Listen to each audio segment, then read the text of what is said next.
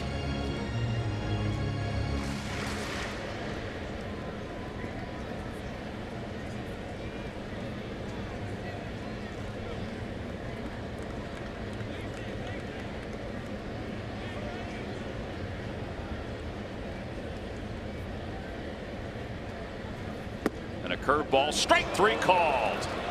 Well, he went with a front door curveball and he got Martinez looking. No runs, 2 hits, and 2 men left. Now this is why he is going to be one of the better pitchers in the game for a long time, because he can outthink a hitter with the best.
Here in St. Louis.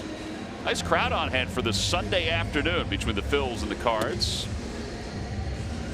T-Mobile presents Hats Off for Heroes, because no matter where you serve or when you serve, we stand ready to serve all military families. Hello, John Kruk and Greg Murphy. I'm Tom McCarthy. Johnny will be headed back to Florida after today's ball game. When will we see you next again? Well, that's a good question. It's not on the next road trip, right? You're not going to Los Angeles or no, but I think I'm San Francisco. I think I'm only home for a few days. I think I come back the next homestand, but I'm not sure when.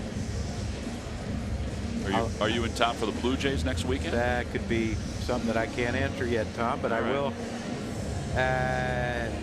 I am back for those 3 games. So we'll see John next week when the Blue Jays are in town. I go home for 3 and then back up to Philly for 3. All right. So we'll see Ben this week against the Braves, and then Ben will be on the road for that long road trip, which will take us 4 to Los Angeles, 3 to San Francisco, an off day in Chicago. Hello. And then 3 against the Cubs. You got to turn Murph loose on an off day. I don't think I have to. I don't think I have to press any buttons when it comes to that. Probably play a little golf on that Monday, and then we're going to turn Murph loose. Oh, that'd be a good day for 36, wouldn't it? It probably would be, right, Murph? I'm in for 36. Let's do it. All right. Turn me loose. Here's Cesar. He popped out his first time up as Jack Flaherty goes to work. 45 pitches so far. And it's 0-1.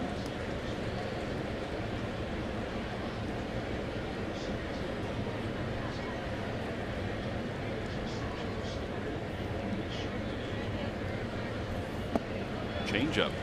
So much for him not throwing many changeups. We've already seen a handful.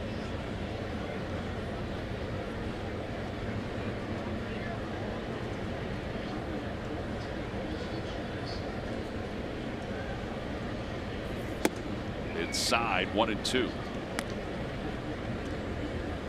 Well, you can tell he has an idea how to pitch, and that's for young pitchers. He and Aaron Nola both are very young. have a great idea at what they're doing. Cesar tried to hold up, but he went around. That is 5 strikeouts for Flaherty. And it will bring Rhys Hoskins up. That's that knuckle curve. It's a pretty good pitch. Well, and you see what they're doing, though. They you know, they're setting it up with a fastball in with 2 strikes. You know, try to speed the hitter up, thinking he might come in again and throw something slower. Hoskins swings and sends one to the air to deep left field. It is gone. Home run number 6. It's his 2nd in the month of May. And that ends the no-hitter here in the 4th inning and gives the Phils a 1-0 lead. Now Well, that was a sweet swing. That's a pretty swing.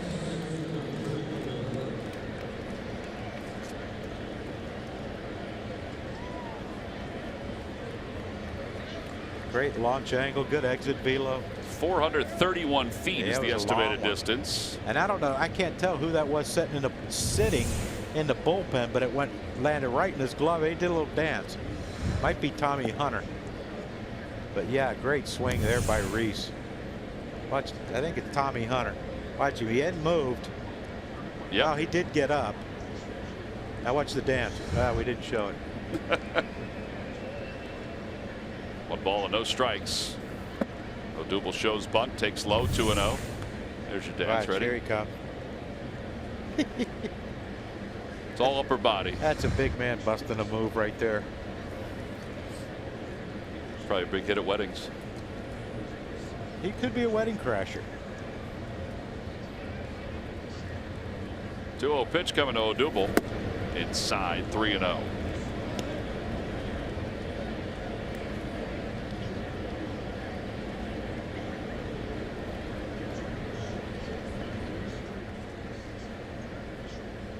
That home run for the Phillies during the month of May is their 24th.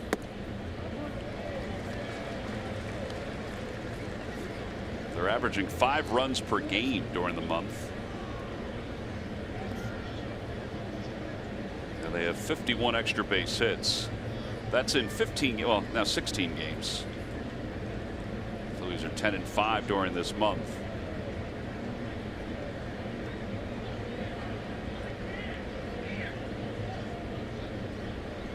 Balls, 1 strike to Herrera. And a breaking ball, 3-2. Odubel nods in confirmation. I'd like to be able to hear that conversation between he and Pena. You think Hunter Wendelstein wants to interject at all? Well, yeah, I saw Larry Vanover when the pitch, Odubel took his time to get in. Odubel's retired 4-3 on the putout. But Odubel took his time to get in, and then the pitcher stepped out, and then Odubel came back in, and he stepped back out, and Larry Vanover started walking toward home plate. Like, let's go. At some point, something has to happen. Let's move it, boys.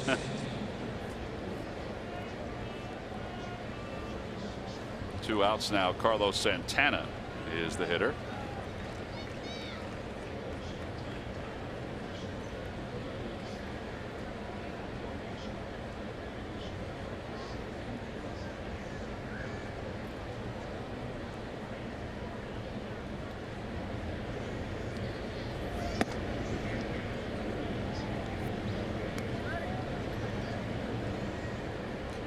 Now that one with 2 outs, I guess they're just going to give it to him.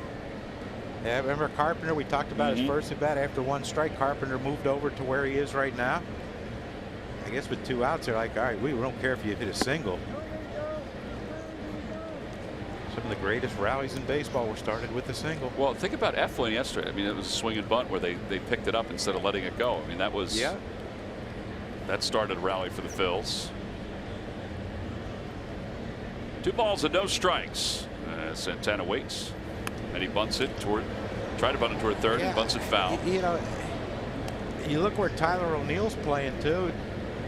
If he bunts it and it gets If it rolls into the outfield grass, he probably has a double. Hey, how's Garcia going to get over there to get it? Well, it'll be a foot race between the two. Yeah.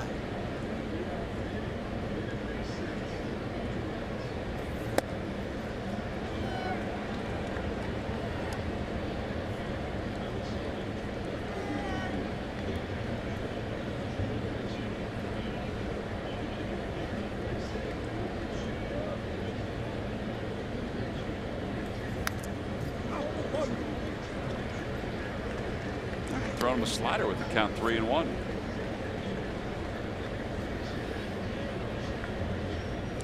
So far, you like what this kid has. Oh, yeah. You know, he throws all his pitches. He throws them at different times and counts. It's pretty impressive to watch. I think he's getting frustrated with the guy stepping out on him.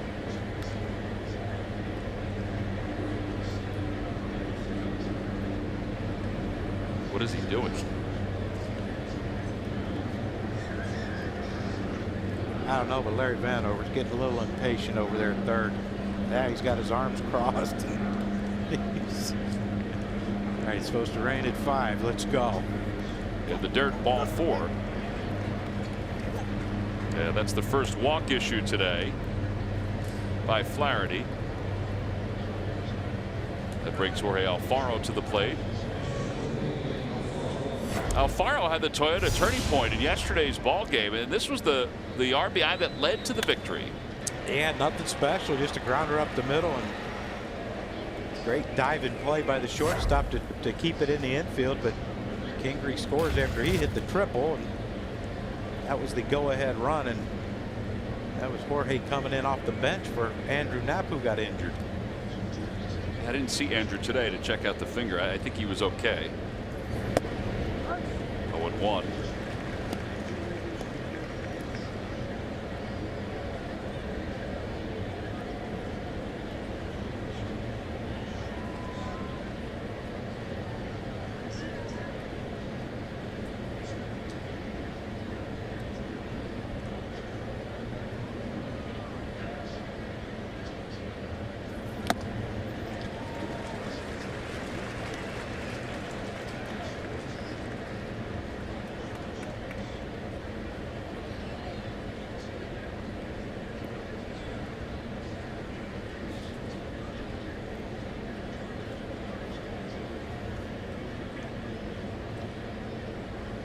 This is something that was talked about before the game, making Flaherty slow up, because he doesn't really leave the mound. Swing and a miss to the slider. Alfaro went fishing. 6 strikeouts for the young right-hander, but Rhys Hoskins provided the spark for the Phillies' first hit and first run of the afternoon. His second home run here in the month of May. They went into the Phillies bullpen. Phillies are on top 1-0 as we go to the bottom of the 4th.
by Jefferson Health. Call 800-JEFF now or visit jeffersonhealth.org. Dippin' Dots ice cream of the future. Hello. How do we get that up here? Well, I think we have to know somebody. Yeah, I'd take that bigger one. That little one, kind of a teaser. That might be deceiving, though, John. Is the bigger one? All right, now that's a good one.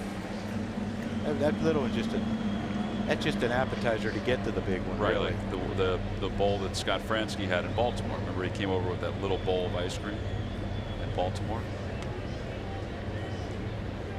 Yeah, it looked like a top of a Slurpee cup. Correct.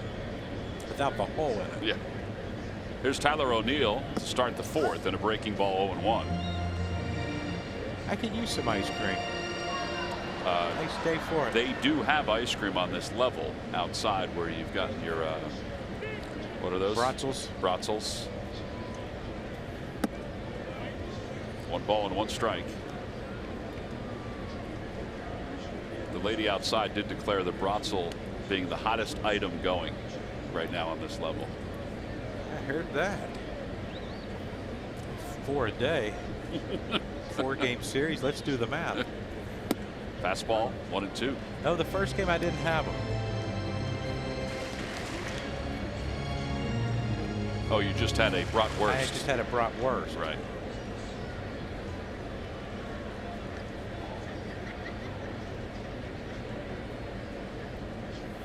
Fastball runs outside 2 and 2. Marcell Ozuna and Santana are jawing back and forth. They've been jawing back and forth since Santana was at first base. I think Ozuna was making fun of him for trying to bunt. Either that or stepping out on Flaherty. And there's a base hit to center field for O'Neill.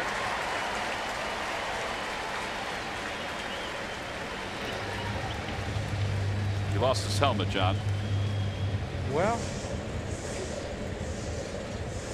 tell you what, he lost it quick too. I think Bat Boy got that one by home plate. I was watching the second base umpire. He almost got drilled. Got a late start.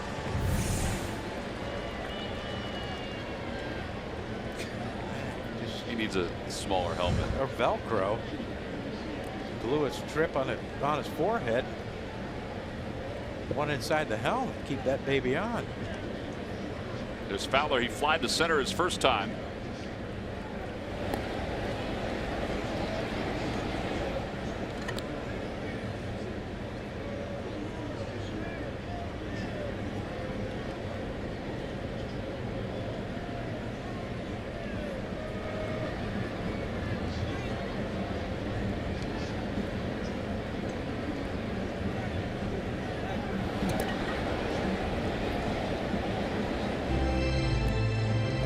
I would be interested to see if he hits a sharp grounder to Cesar, how they're going to try to turn a double play. Well, there's definitely going to be a little bit of a delay while Kingery gets to the bag.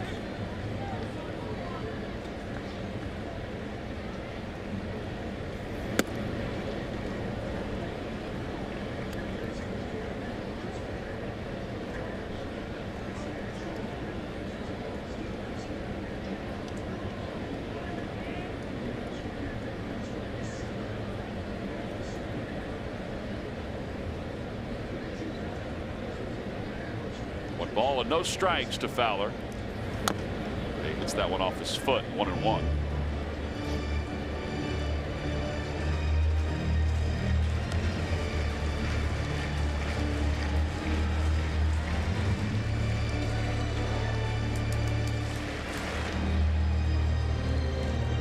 Phillies could use some length today from Aaron. Although Gabe told me today that there's nobody in the bullpen that is unavailable, with the exception of probably Hutchison still. He said he'd like to stay away from Dominguez after his 2-inning appearance yesterday.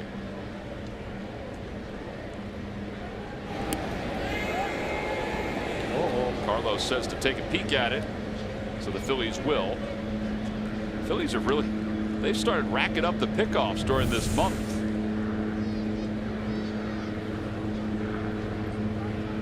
Oh, he's safe. Have you ever noticed how loose the webbing is on Carlos's glove? It's not an oversized glove either. No, but it's like every time the ball goes catches the ball in the web, you can see some of the ball.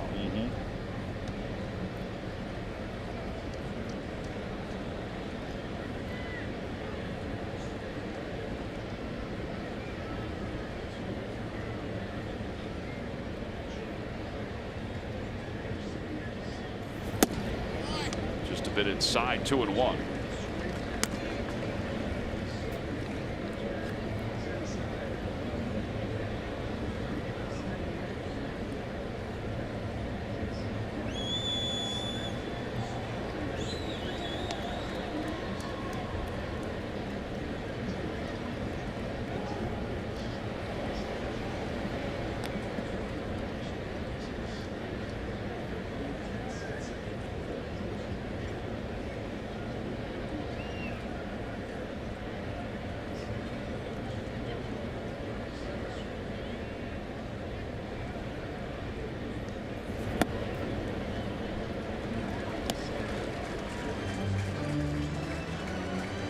Got to make a pitch here. Yeah, you would have to believe that the Cardinals might let O'Neill take off here. With a count 3-1. Yeah. Even though it's a struggling hitter. Yeah, I think he should be, but he's not. And ball 4. Puts runners on first and second. And that's the first walk issued by Aaron. Has some base runners to deal with today. Speaking of Aaron Nola, the Phillies' fantastic auction is open for bidding until Tuesday, the 22nd of May. Aaron is part of what you can bid on. It includes a private pitching clinic with him. You also get a dinner party for 8 with Charlie Manuel, ping pong with Aaron Altair, J.P. Crawford, and Tommy Hunter. Go to Phillies.com/fantastic auction for a full list of items. Net proceeds benefit Phillies charities, with a portion going to the Greater Philadelphia chapter of the ALS Association. As Colton Wong grounds one foul.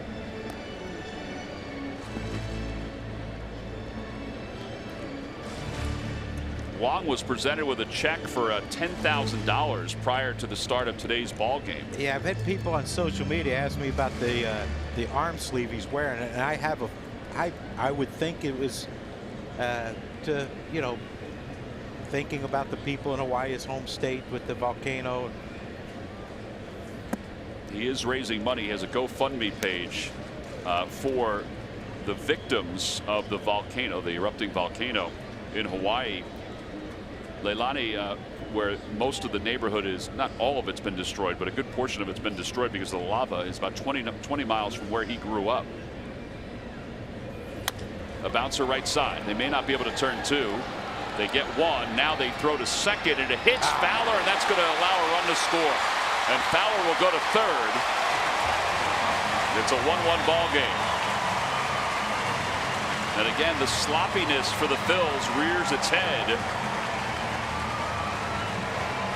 That is the 3rd error of the season for Santana, and his 2nd one in this series.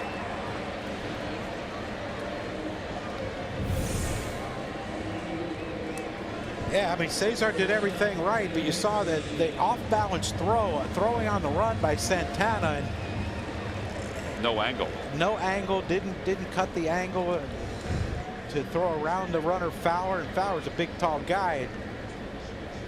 Gets past Kingery, and now you got to play the infield in. Yeah, that's 6 errors now in the series for the Phils. They had only 2 in the month of May before this. Pitch is just a bit inside, and it's 1 ball and no strikes.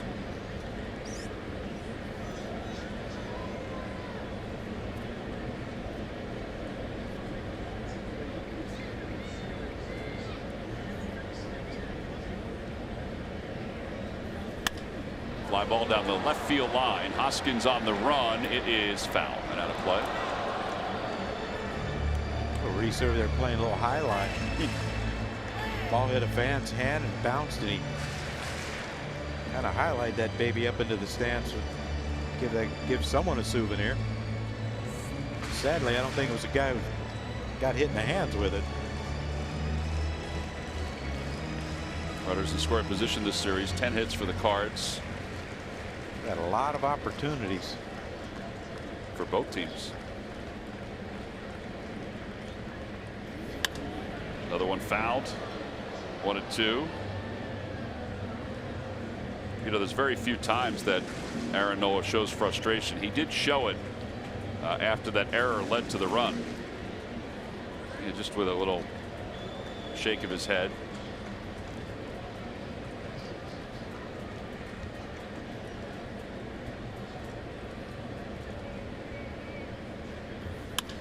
Back toward the middle, a base hit, and the Cardinals will take the lead.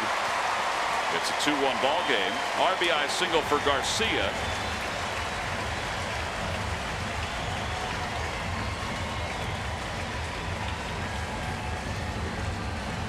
Yeah, that'll bring Pena to the plate.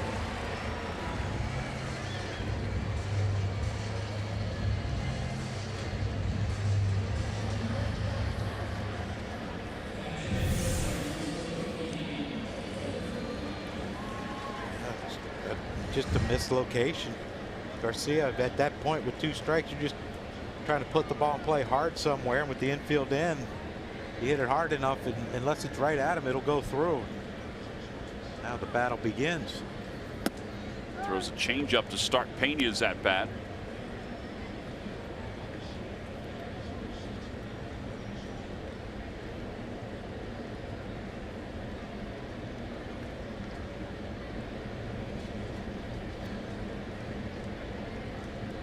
Slight shift by the Phils.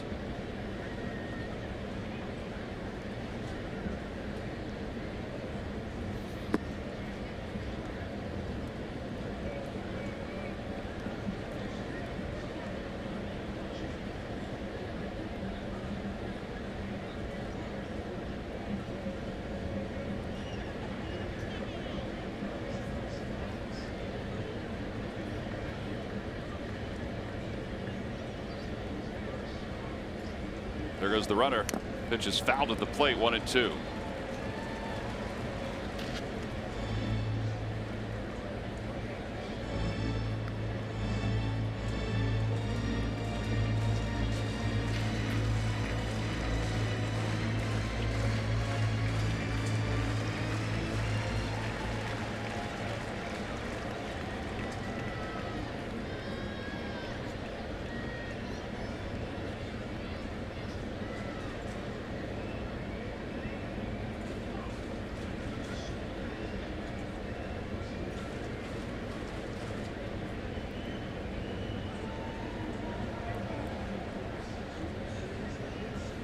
And a breaking ball, strike 3 called.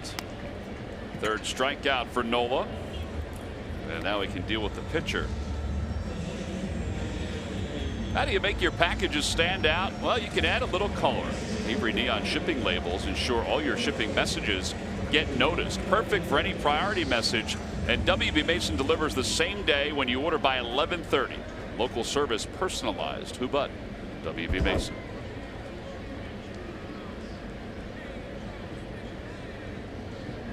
Flaherty did have his first major league hit his first time up.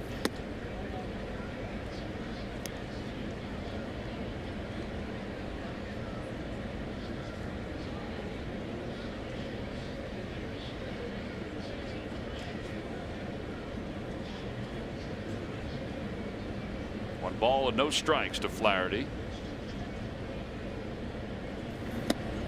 1-1. Not a bad swing. No, not at all. He was 3 for 19 in the minor leagues with his at-bats. So what, we've seen a guy's first big league homer. We saw another guy's first big league hit, and then his today. Yes. Tired of any of these firsts. Yeah. Well, hopefully they're over. I don't think they got anyone else who can get a first or something. No.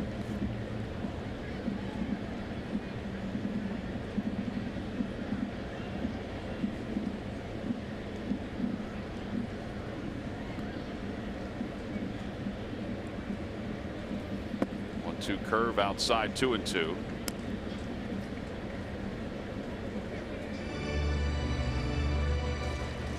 Tommy Pham is on deck. Well, this has been a little hefty inning for Aaron. Yeah, it doesn't bode well for getting length out of him. Save the bullpen some.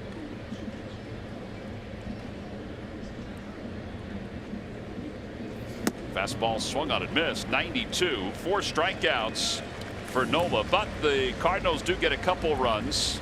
They do so with 2 hits, 1 Phillies error. On to the 5th inning. Phillies down 2-1.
This series, a series where we've missed seeing Yadier Molina behind the plate. Molina has been a mainstay, but he took this foul ball off Chris Bryant's bat and it hit him right in the cup. And what it did is it caused him an injury that required surgery. I mean, that's not a guy that you want to have out of your lineup if you're the Cardinals for any length of time. And now the Cardinals, Murph, are taking steps to hopefully have that not happen again.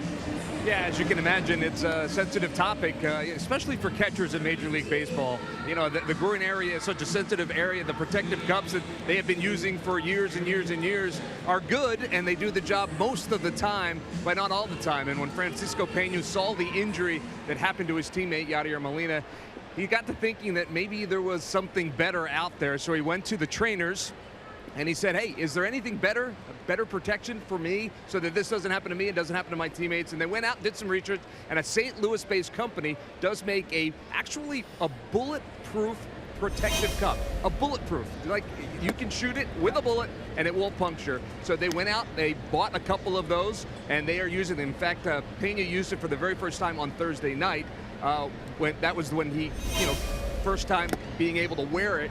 And, well, it obviously didn't hold him back. He had a terrific offensive game. He's been pretty good behind the plate as well. So, I talked to a couple of the guys in our clubhouse, and I said, is it something you think about? And, Bob Stumpo, our catcher's coach, said, absolutely it's something you think about. And he said, if I were still playing, I would absolutely use the best possible protection that I could in that scenario. So it is something. And Mike Matheny said he spent his entire career looking for the best cup he could find because 2 different times he was injured in a similar fashion. So it's something they think about it. It might be something that Major League Baseball continues to move towards to protect their catchers. I will say that Nutshells company is obviously going to gain probably some more attention if Yadier Molina is utilizing it. That's one of those things that from Little League to the big leagues, you wear one.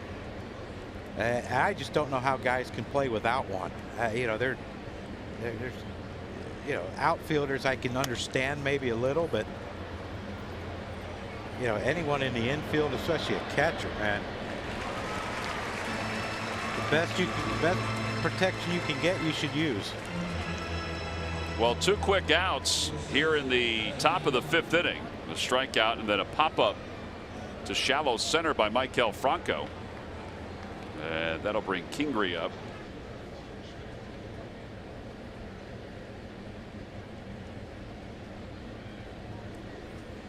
Jack Flaherty, who who has made several starts for the Cardinals.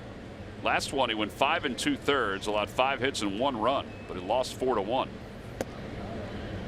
As Kingery takes outside.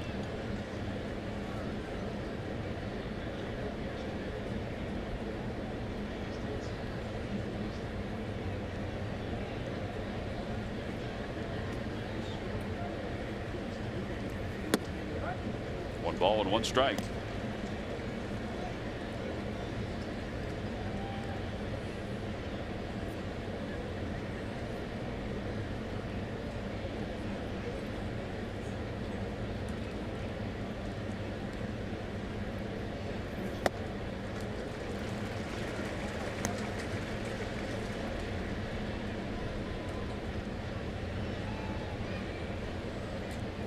Amazing. They were looking for something for Yachty, and it was right in their own backyard.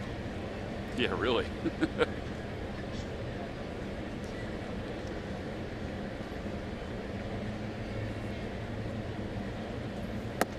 On the outside corner, strike 3 called, and an easy inning for Flaherty after his team gave him 2 runs.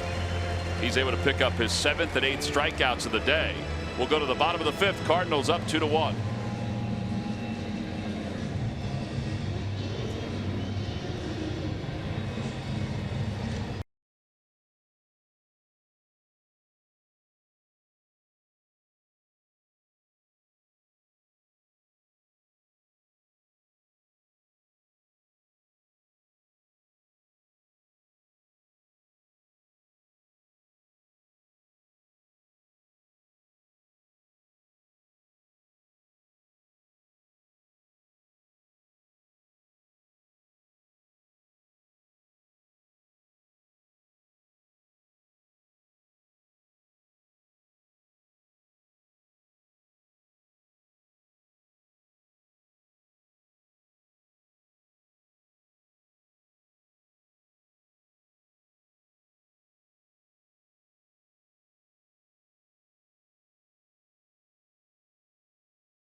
The 25th, 26th, and 27th. 4:05 start on that Saturday game. Get your tickets now by going to Phillies.com. Fantastic giveaway on Sunday the 27th. The Toyota Reese Hoskins starting lineup figure given out to all the youngsters. A lot of folks with umbrellas here today. Now, you would think that they would have them because there's been so much rain here in St. Louis.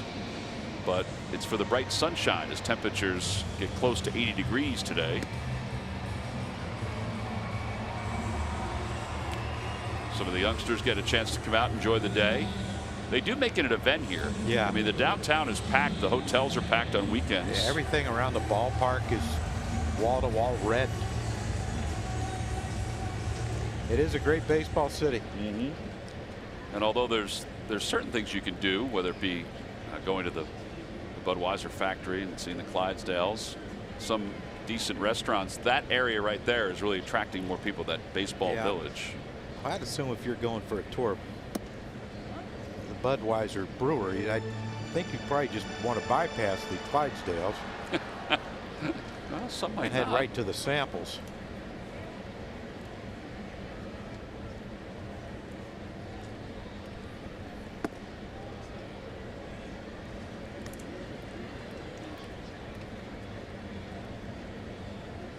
One ball and 1 strike to Tommy Pham as we start the bottom of the 5th inning.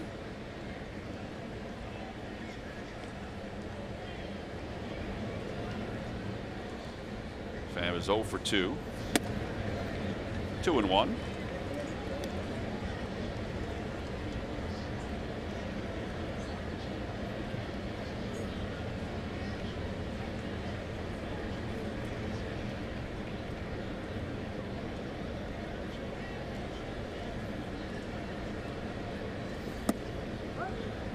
2-2. First 2 at bats, he swung at the first pitch and made outs, and I think he came up with this one. He might not try to swing at all.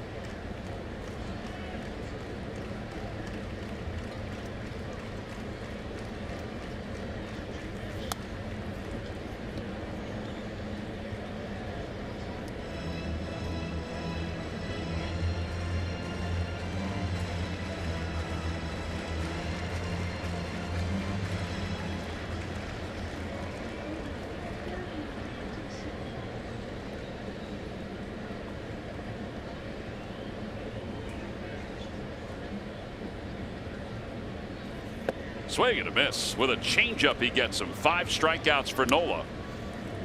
That's the first out here in the bottom of the 5th inning. Phillies Authentic fans, we want to know how you're watching your Phils at your neighbor's barbecue, a little league, or while mowing your lawn. Show us where you're streaming your favorite Phillies baseball team. Send us your best picks using the hashtag #AuthenticFan.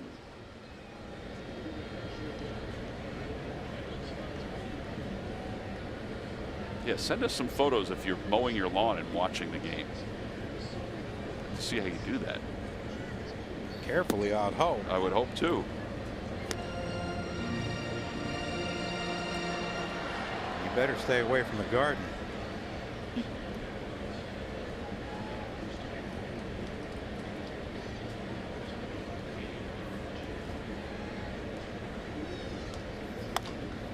To the right side softly. Cesar's got to hurry. Flips it with his glove, and it's in time to get Carpenter. Carpenter wants every hit he can get. He pointed immediately. And we shall see. That was a tough one for Cesar because he was playing with that shift. Yeah, that's one thing you don't defense against with the shift. Oh, that's hard to tell. It is hard to tell with that initial look.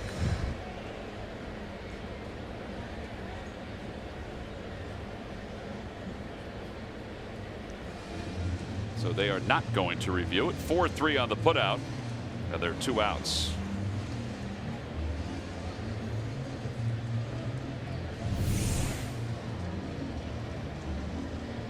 Wow. We'll take it. You think a player's ever gone in and said, wait, why did you challenge that? Yeah, I'm sure they did. I would imagine there and then are. they'll explain it to him. They go back and look at it.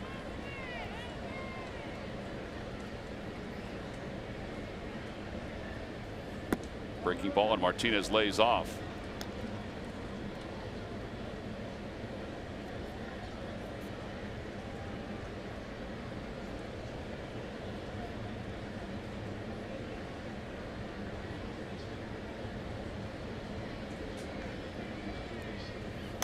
Tapper foul.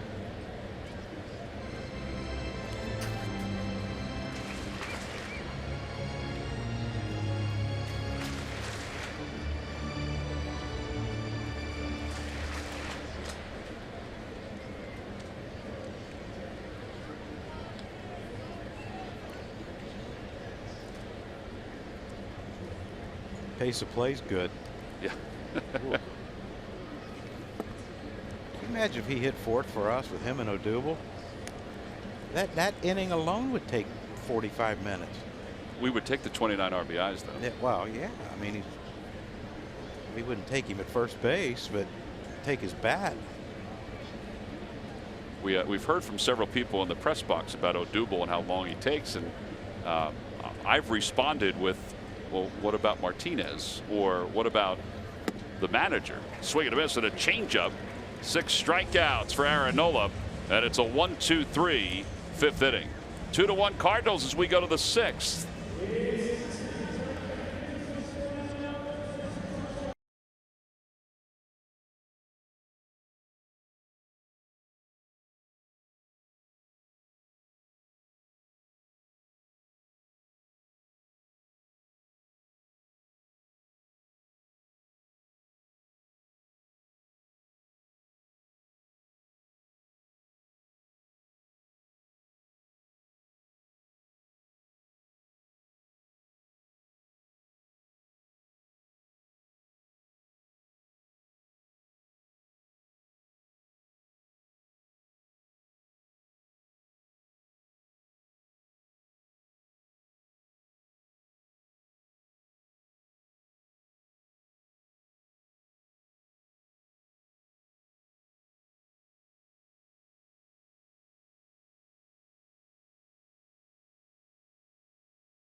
Ross' fearless Philly of the week is tearing it up at the plate in a fast and furious fashion.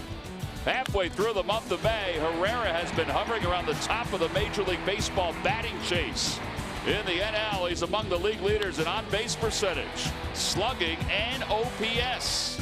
Odubel has 16 multi-hit games through his first 37, has taken this Phillies lineup to a much higher level, and it's brought to you by Independence Blue Cross. Live fearless.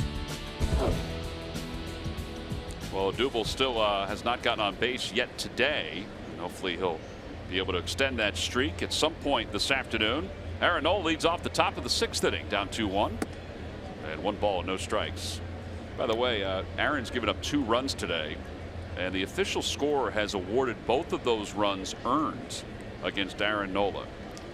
And we bring that up because sometimes that doesn't happen, because as an official scorer, you break down the inning without the error, and that's how you decide whether a runner would score. So they assume because it was a 4-3 fielder's choice that Wong hit, that Fowler would have been on second and O'Neill would have been on third. Yep. And then the base hit by Garcia would have scored them both.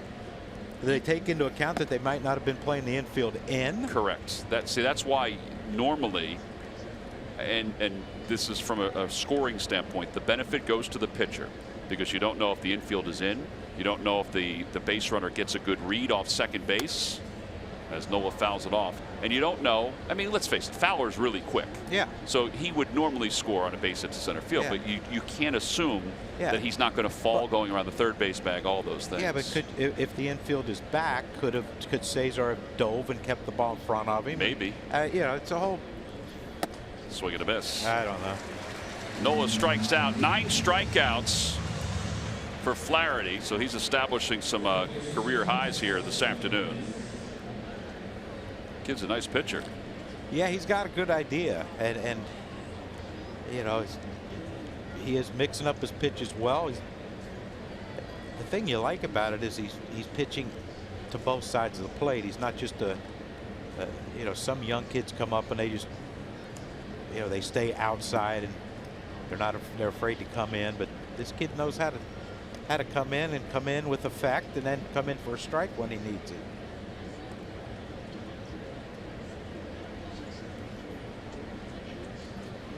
One ball, no strikes to Cesar, who's 0 for 2 on the outside corner. See, that's the pitch there that he's been able to spot, backdooring that curveball. Yeah, when he gets in trouble against a lefty, gets behind an account, he knows he has that pitch to go to. And he's really throwing his changeup a lot today too. John, we have this statistical breakdown on how many times a pitcher will throw a specific pitch, and his changeup is less than 10% a game. He's throwing it more than that today.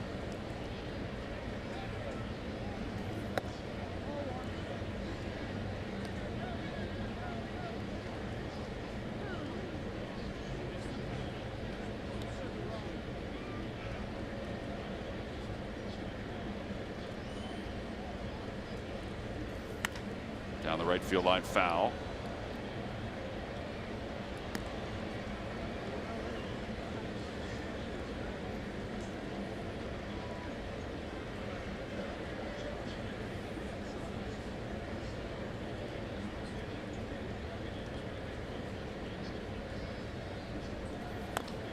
Dribbler foul.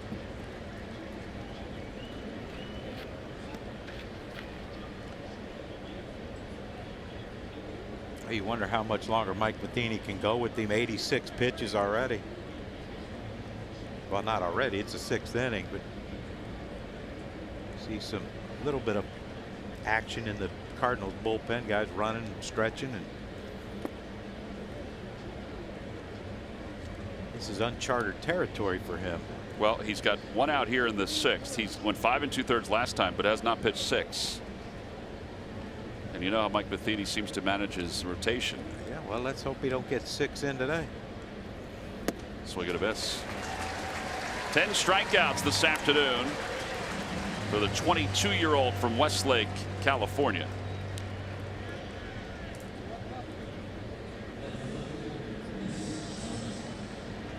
And now Rhys Hoskins. Again, a nice little slider right there. It's a tough pitch to lay off of for a lefty.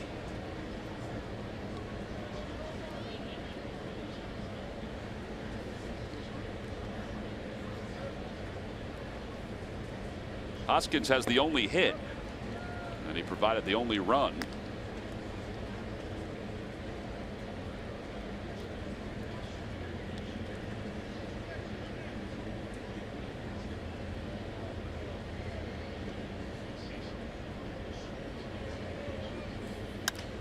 Fly ball left center field. It's playable for Tommy Pham.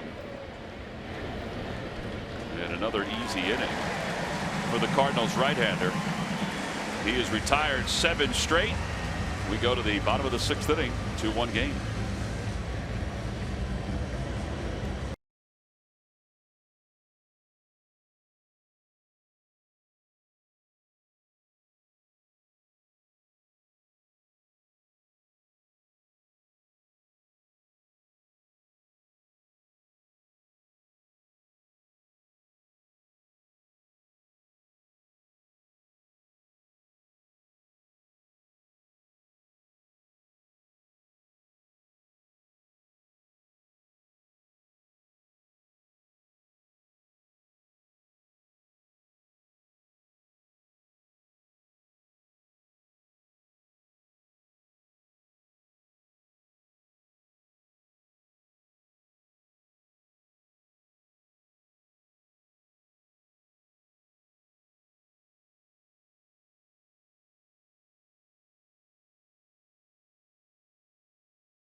Strikeouts here this afternoon, John. Yeah, we sure do. And Jack Flaherty's been dealing against the Phillies, and Aaron Nola's trying to match him pitch for pitch. And yeah, and you see the stuff that these guys have. Strikeouts looking, check swing strikeouts, guys arguing, you know, is that really a strike? And yes, they are. Yep. And, you know, both guys really, really good today.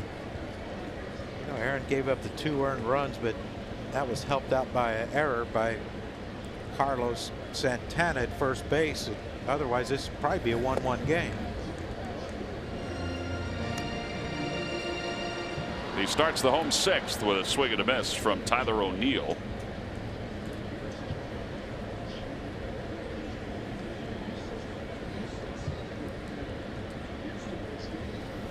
Breaking ball, and it's 1 ball and 1 strike.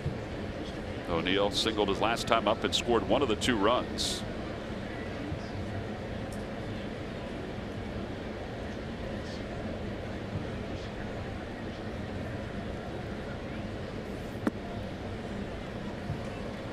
Just a little short hop, and it's 2-1.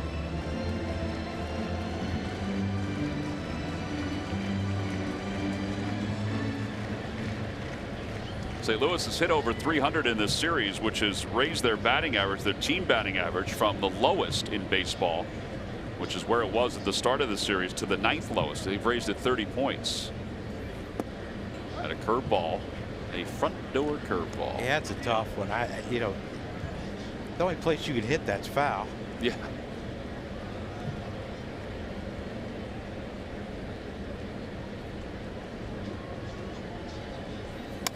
Fly ball left center field. On the run is Odubel, back to the warning track, to the wall. He jumps, and it's gone. And O'Neill hits his 2nd home run this series. And it's 3-1 Cardinals.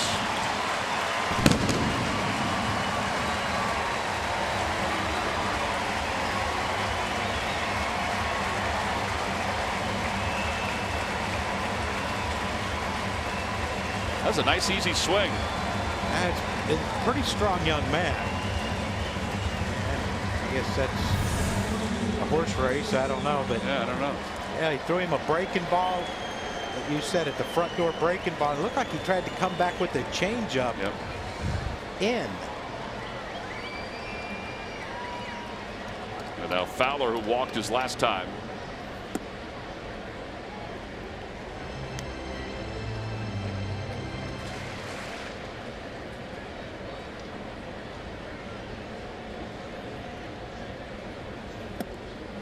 One and one.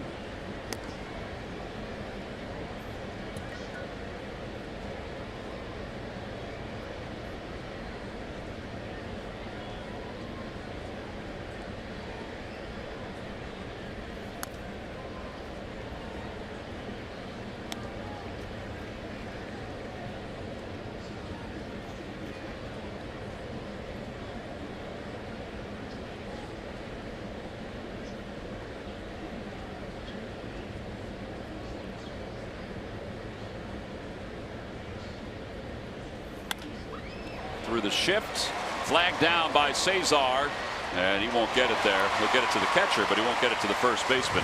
I don't know if he would have gotten Fowler anyway once he bobbled it. I think that will go down as a hit. John, time now for the Ram Truck Stump the Fans trivia quiz answer. Who is the only active pitcher with multiple 10+ RBI seasons? Adam Wainwright. Adam Wainwright is correct. He did it last year and the year before. Log back on to Phillies.com to find out if you're the winner of a Phillies prize pack. Been a good athlete since he made it to the big leagues. Yeah. Went from minor league starter to closer in a World Series, right? Yeah, in fact, he closed in Struck out 06. Beltran with the Mets in the was that the NLCS or DS? NLCS.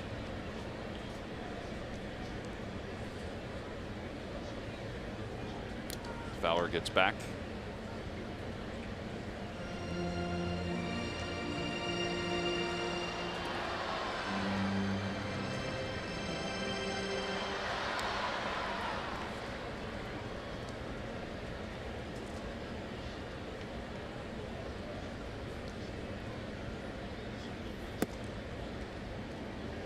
Just missing today with that outside part of the plate. Yeah, you know, we talked in the opening about his command, how great his command has been this year. And, you know, this is one that, and it's not big misses, it's just missing.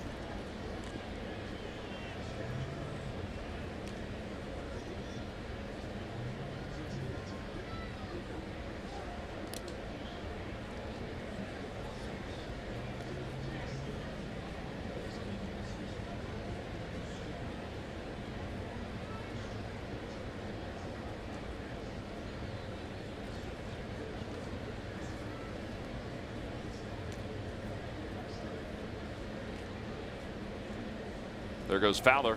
Pitch is swung on a miss. Throw to second base is. Wow. He missed the tag, I guess. He must have slid around the tag. Must have tagged in between him. Head first slide. Looked like he might have got him up high. Has to be it. Yeah, it's. He's right there to look at it. It's Doug Eddings, who was a little under fire the other day in that Giants game for calling Brandon Belt out to wrap up the game. And Belt made some very critical comments. I guess it all depends on the angle. That last shot we had, it looked like they're going to look at it. Let's take a peek at it.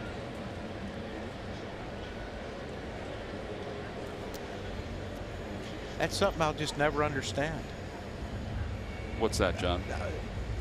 I mean, you know, the guy has to slide to the base, right? Why do infielders keep reaching for him? They're coming to you. Right, and that's what they've been trying to work on with these guys, is just slap it down. Yeah, just put it down in front of the base. He has to hit your glove. I tell you, that shot right there that they're showing on the big video board, I think they got him in the chest before his hand hit the bag, but it's really hard to tell. See his hand right there. He got him before his hand hit the bag. Like right at the top of the jersey. but I don't know if you can tell definitively. Yeah, I think he got him.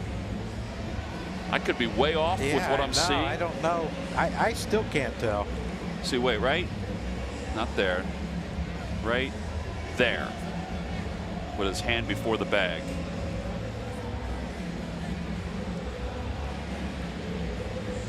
I don't know if there's going to be enough to overturn it, honestly.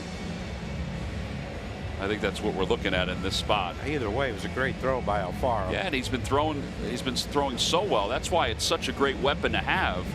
He's thrown out 30%, just under 30% of the runners that have tried to steal. 7 of 24. The other thing is that Aaron Nola, I don't think, is happy that he's waiting here.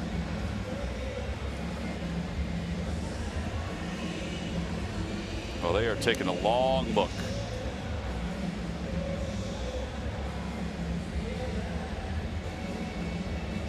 And now it looks like Aaron wants to throw a couple just to keep loose.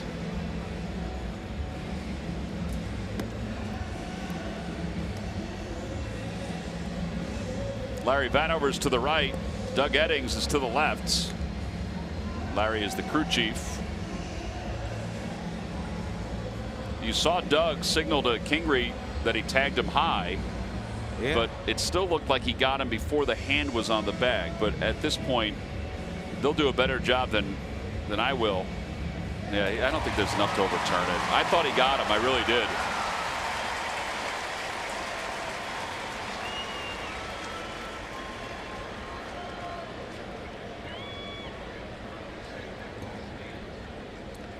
Tell you what, the decider's in a little bit of a slump, isn't he? Yeah, a little bit.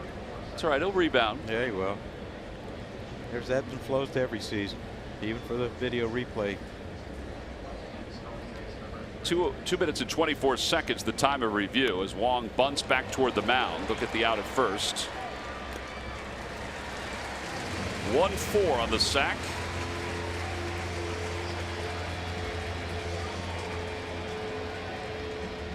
Yeah, that'll bring Garcia up. Yeah, Garcia's going to hit again with the infield end. Runner on third, less than 2 outs, and that runner is Dexter Fowler again.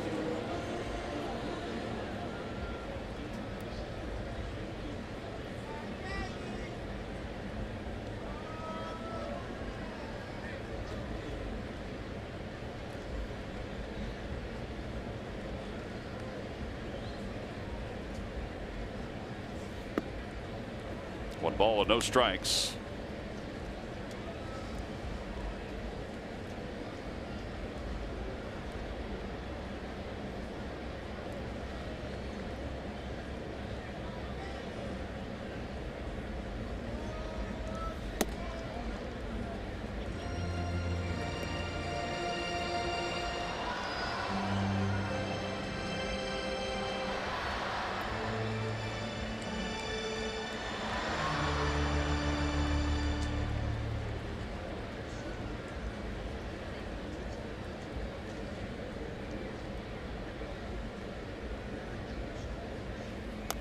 Fouled it off his foot. 2-1. You saw the secondary lead of Fowler. As soon as that ball touched the bat of Garcia, Fowler was running. So it led, without question, he's going on contact again.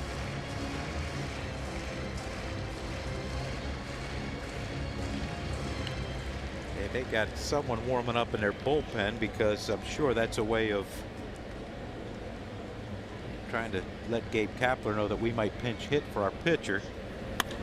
Fly ball out toward left field, and Hoskins makes the catch. Fowler's headed home. The throw to the plate is not in time. Sac fly, and it's now 4-1 Cardinals.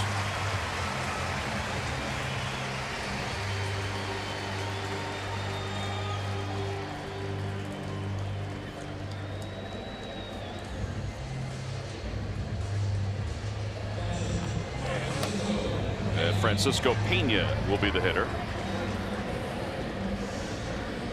Verano's been warming up in the bullpen.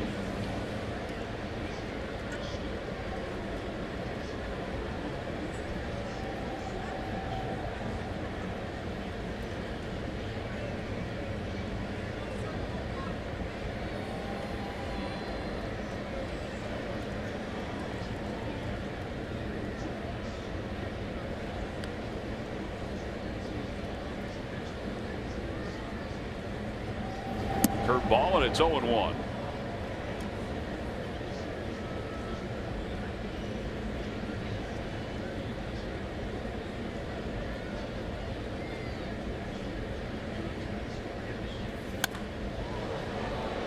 Got it inside, and it's 0-2.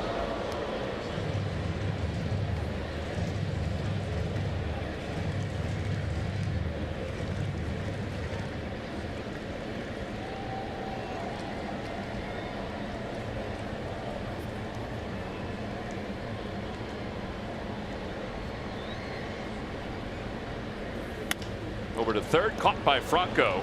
The inning is over. However, the Cardinals scored 2 more runs with 2 hits, including a home run by Tyler O'Neill.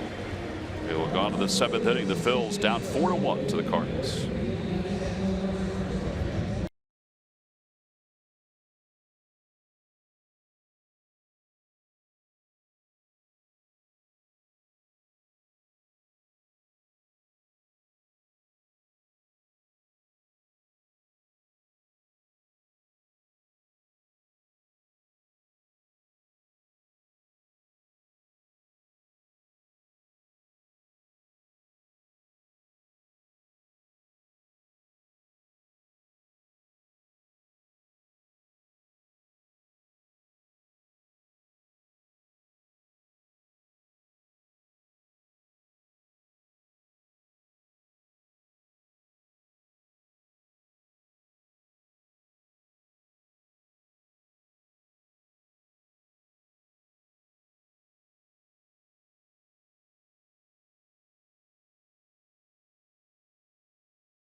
Lead and a home run by Rhys Hoskins. That's the only hit that they've picked up this afternoon against right-hander Jack Flaherty. Aaron Nola's got 6. He's allowed 7 hits and 4 earned runs. He just gave up a home run to Tyler O'Neill. That was the 3rd run allowed by Aaron, and then the Cardinals were able to manufacture a 4th run. So they lead it 4-1 as we go to the 7th. And Flaherty is still out there. The 22-year-old right-hander, former first-round pick of the Cardinals in 2014. He has been solid today with 10 strikeouts, and he's only allowed 2 base runners, John. Yeah, he's been really good. You know, we talked about it earlier. He's not a power pitcher. He's 91, 92. If every once in a while he'll get it up to 93, 94, but he's not going to be a guy that blows you away. But he has a great knowledge of pitching, and you know, when you watch how he's gone after these Phillies hitters, if the catcher sets up in, if he misses, he misses in. If he sets up away, if he misses away. He hasn't really missed anything out over the center plate except to Rhys. All right, so one thing we've talked about how good his changeup has been, and we're looking at different pitch sites that's probably the 2-seamer that he's throwing a lot more, because he's only thrown the changeup 3% of the time, but the 2-seamer 23% of the time, John. That's interesting. Yeah, and it is, but this might be Odubel's last at bat of the game. We got to get on one here. Odubel's 0 for 2. He shows bunt, and he takes a curve, and it's 0-1.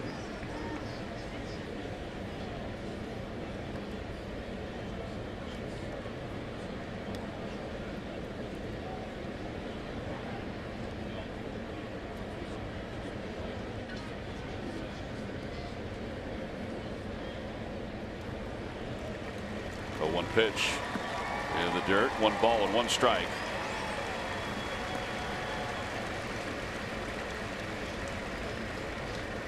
Odubel has reached base safely in 45 consecutive games, 41 to start this year.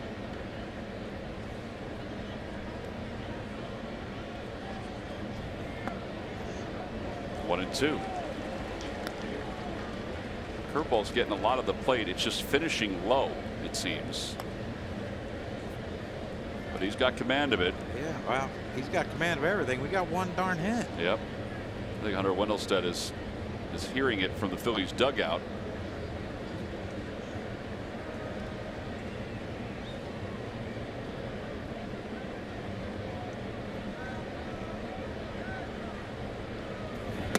2-2 to Odubel. See, there's the one with 2 strikes. He throws, 94 miles an hour. One of his hardest fastballs he's thrown today. And, that's pitching. Add and subtract, keep him off balance, and he's done a great job of that today.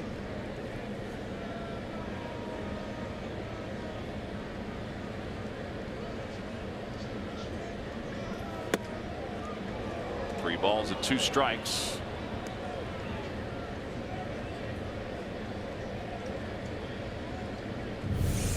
Pitch cast presented by PJ Wheelahans. Wow. And that is right on the line. Flaherty thought he had it too.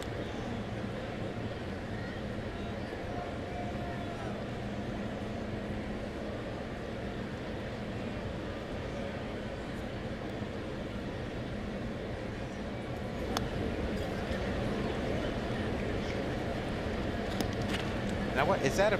That's a curveball, or is that a changeup? I thought that was a changeup at 82. But again, he doesn't throw it that often.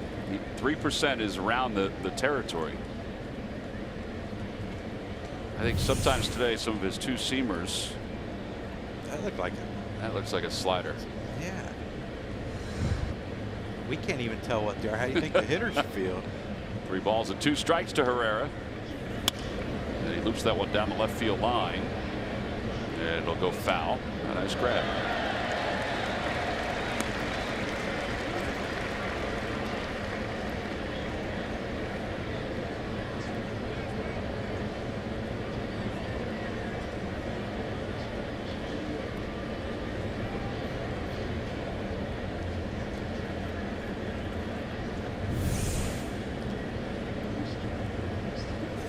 Used his hat to catch that one. Who needs a stinking glove?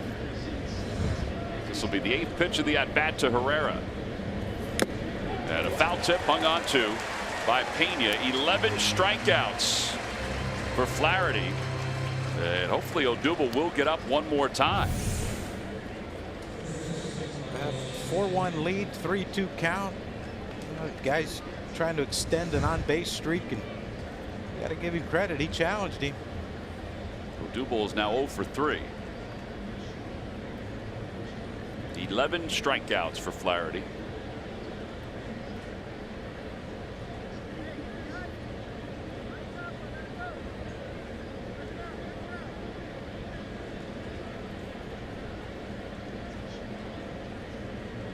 Three groundouts, 5 fly balls.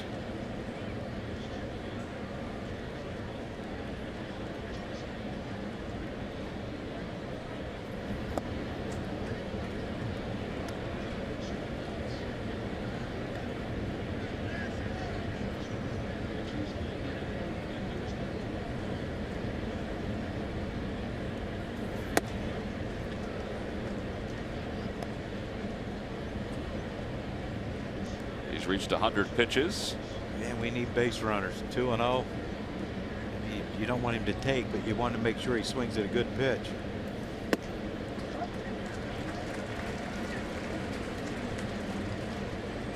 Carpenter gave it the old Abreu out there. Usually with 1 strike, he runs over and plays shallow right center. He took a couple steps and reversed fields. Out towards center field, waiting for it is Pham. And here comes Fowler as well, and Pham is able to grab it as Fowler coasts behind him for the 2nd out.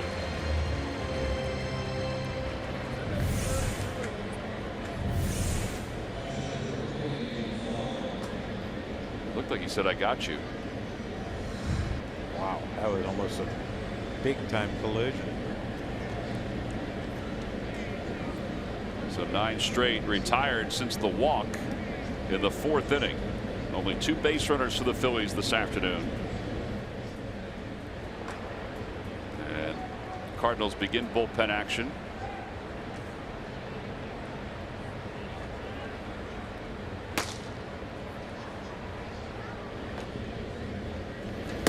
Swing and a miss at a breaking ball, and it's 0-1.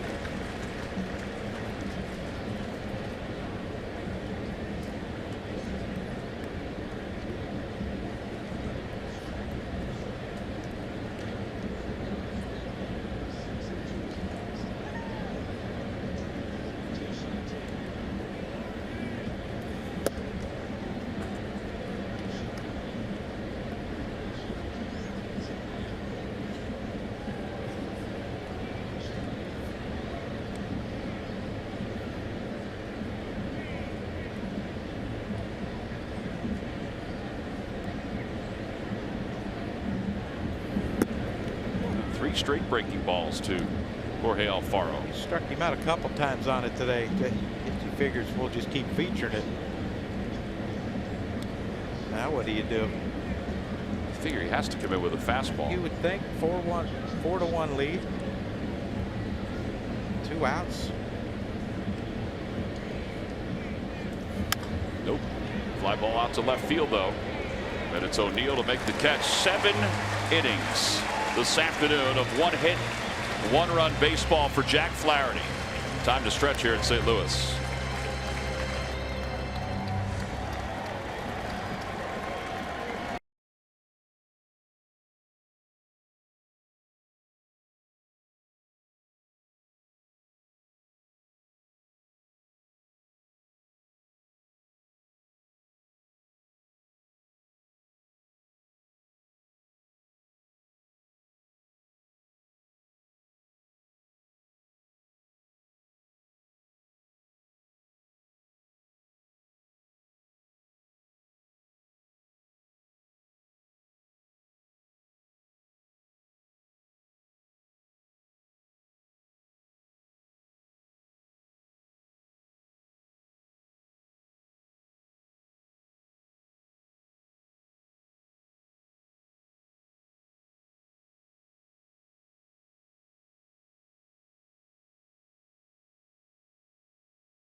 Around baseball, and a couple of news and notes happening inside the National League East. First and foremost, former Philly Howie Kendrick's season is over. He tore his Achilles chasing down a ball in the Nationals outfield the other day.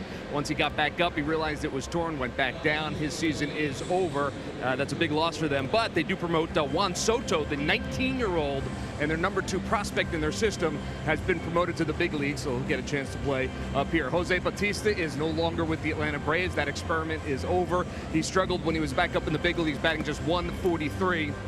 So they have cut him loose. Johan Camargo will be the new third baseman for the Braves. And finally, Clayton Kershaw getting a little bit closer to coming back to the Dodgers. He threw off a flat ground the other day, and he's going to have a bullpen session within the next couple of days. He says he feels good after his biceps tendonitis. He's feeling stronger. Now he just needs to get stretched back out, and he'll be back into that Dodgers rotation. Guys, that's news and notes around baseball. Well, he will not be back by next week when we go out to Los Angeles for that 4-game series.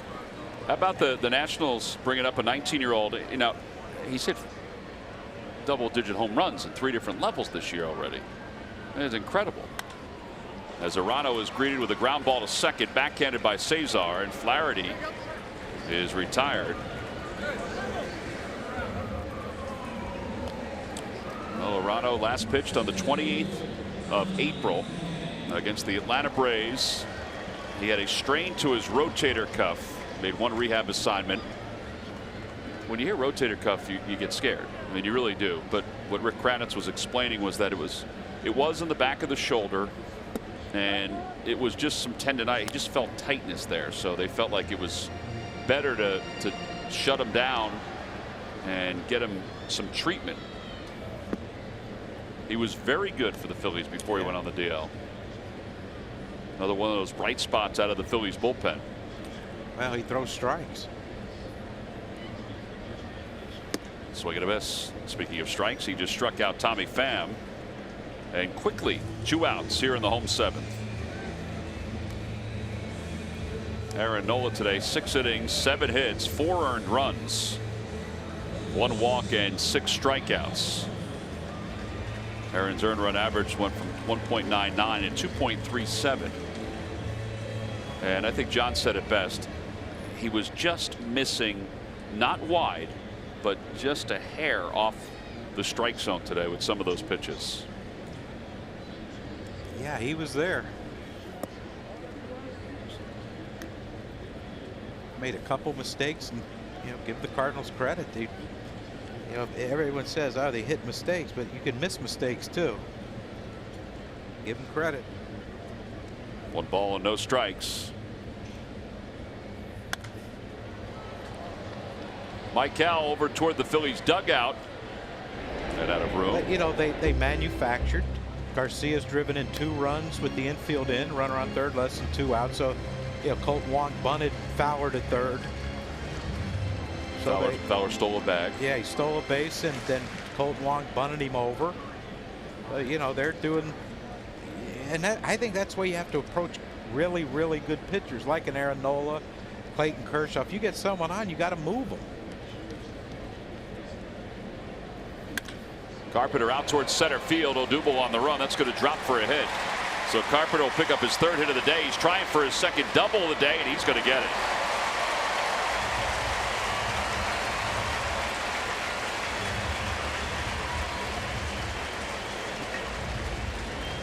That is the 8th hit overall for the Cardinals, and he has 3 of them. Yeah, we're getting out of town just in time. I think that was he's hit the ball hard seemingly every at bat in this game, and what do you do? We talked about the other day how deep Odubel plays. Carpenter's a veteran hitter. He knows where guys are playing at all times, and saw how deep he was. Even though he got to cut it off, there was no hesitation for Carpenter. With 2 outs, why not take a shot? Yeah, now Jose Martinez, who is 0 for 3, and a fastball right down the chute, 0-1.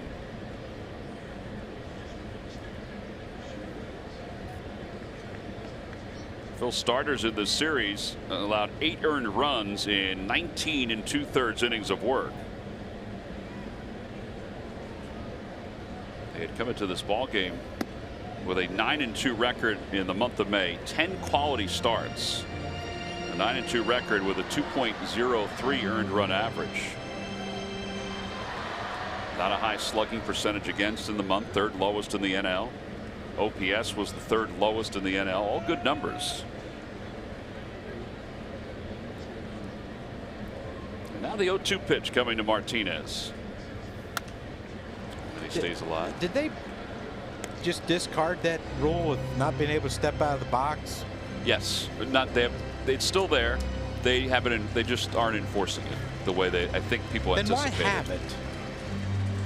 If you're going to put a rule in to try to speed up the game, and it's still in effect, but yet no one ever calls them on it, why have it? That I do not know, John. Was that part of your Crupcast? No. I mean, to the right side, a base hit it to right field. Rounding third, heading from his Carpenter. He'll score, and it's now 5-1 in favor of St. Louis. 30th RBI of the year for Martinez.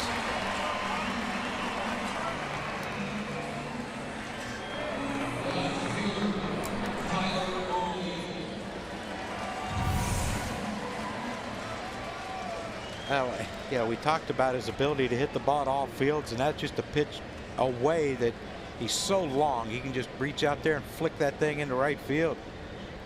2 outs, Carpenter running on contact. No chance for Altair. And O'Neill picks up his 3rd hit of the day.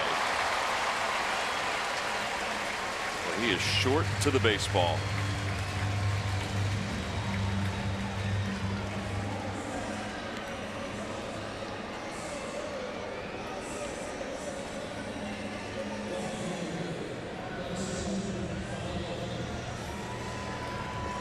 Fowler is 1 for 2 with a couple runs scored this afternoon.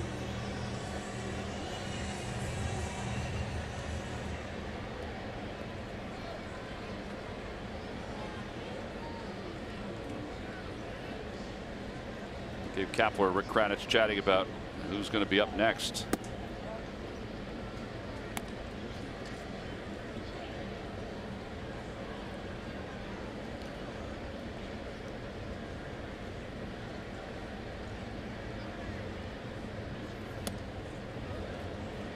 Well, I guess the silver lining with only having 1 hit is we haven't left many on base. 1 and only 1, John. So we have that going for It's it. nice of you to look for the bright spot. Well, bright you side. know me.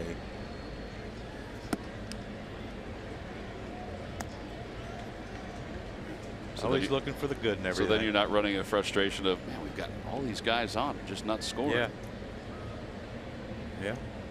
Bullpen the series, 13 earned runs in 12 2/3.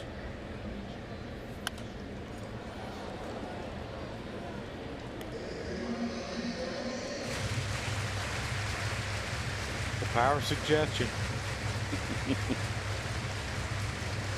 Played over the loudspeaker. Everybody clap your hands, and everyone clapped their hands except, well, us. There are times when we do, though. Do you really? No, we just play along. Only at home, though. Only at home.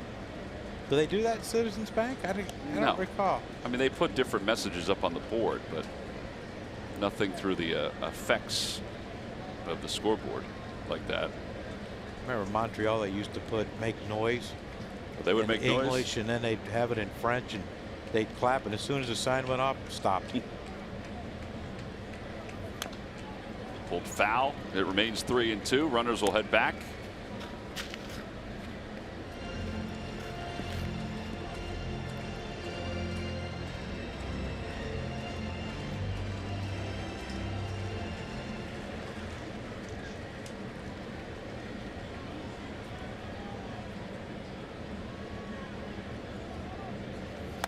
Pulled down the right field line, foul.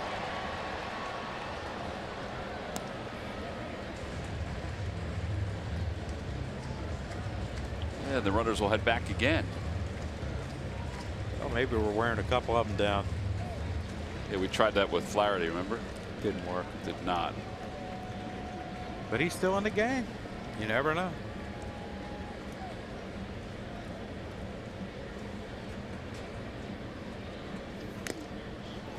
That is pitch number 8 fouled back.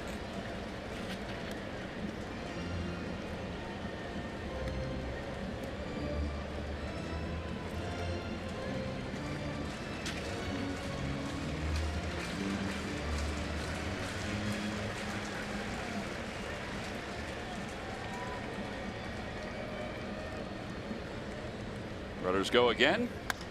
Fly ball out to left field. And Rhys Hoskins is under it, and the one-handed grab. The Cardinals do add another run. They do so on 3 straight hits. On to the 8th inning with the Cardinals up 5-1.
Nissan. Shop ChooseNissan.com.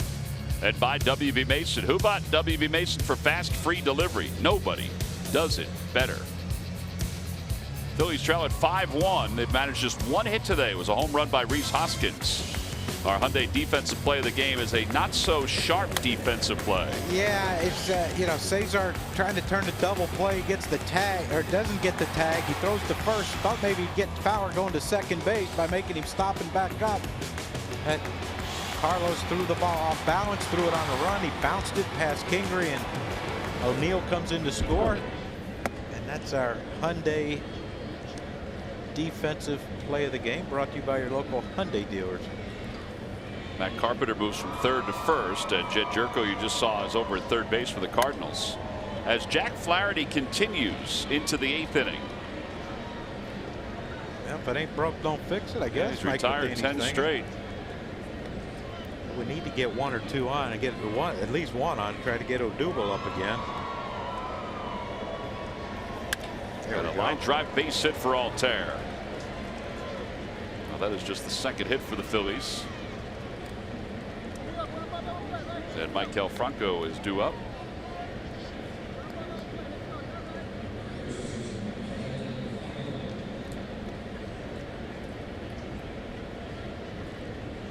I wonder if they didn't score that run there in the 7th, if he'd have come and got him. 4-run lead, little different. 3-run lead, might come get him.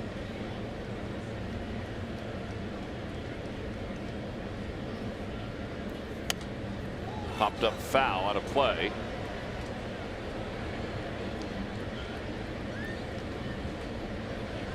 Fires the right-hander, still warming up with the bullpen.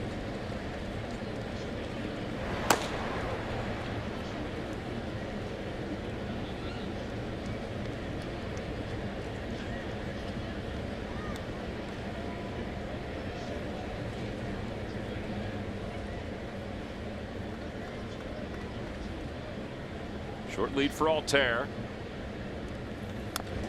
And a bouncing ball foul. But it's 0-2 now to Franco. Michael is now 2 for 14 on this road trip. Trying to get him back to where he was previously, where he was hitting a lot of baseballs hard.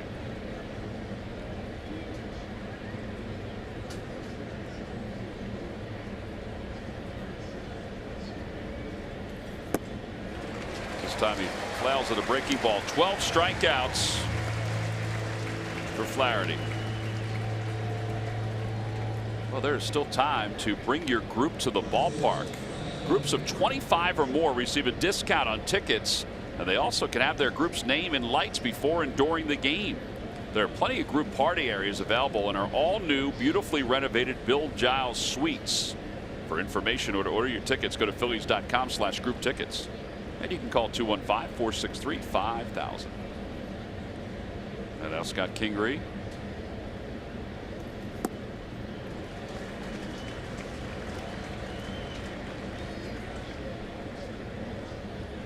Sometimes it is remarkable when somebody is just 22 years old and has such command, whether it be at the plate or on the mounds. Yeah, a lot of poise too. It's just, I'd like to say it was fun to watch it. Wish I was watching on TV against someone else. Maybe the Mets, Nationals, Braves. Mets have won today, 4-1. The Braves have lost to the Marlins.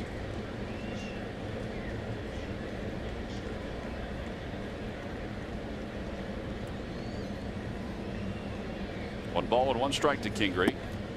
And 2-1. They haven't lost yet, have they? Oh no, it's still going on 9-6 in the bottom of the ninth.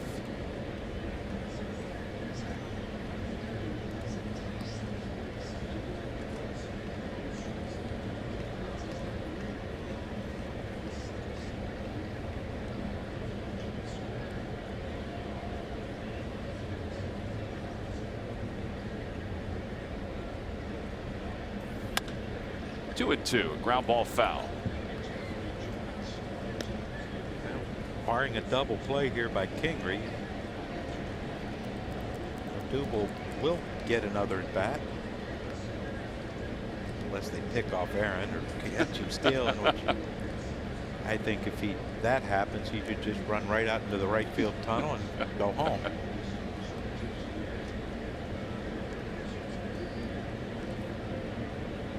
And have the pitcher or whoever's calling pickoffs go with him for throwing over with a 4-run lead. Kingery fouls it back again. 2 balls, 2 strikes to Kingery, who has grounded out to shortstop and has gone down looking today. One of 12 strikeouts this afternoon for Jack Flaherty, which is a team high for a Cardinals pitcher. Williams will wait on deck.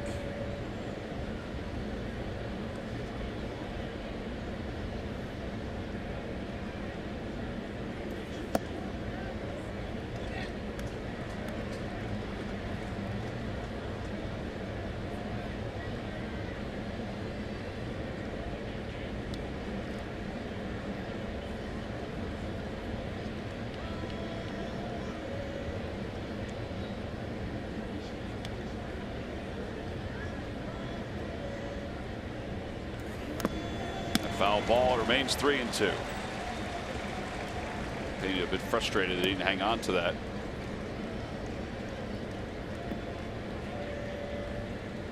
Flaherty allowed 1 run, has allowed 1 run. That was back in the 4th, a home run by Hoskins. Only the 18th home run allowed by Cardinals pitchers, starting pitchers this year.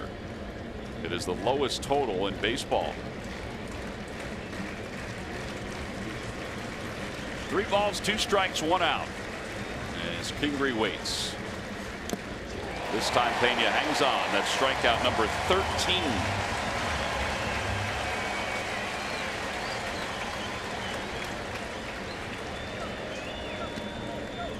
And Nick Williams will pinch hit.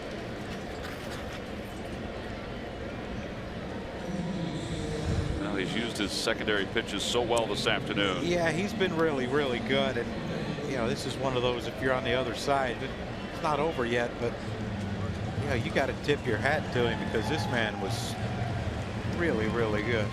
Well, Mike Matheny's going to make a double switch. So 7 2/3 this afternoon for Jack Flaherty. Crowd of more than 43,000 already starting their cheer. Matheny hasn't even gone out to the mound yet. 2 hits, 13 strikeouts.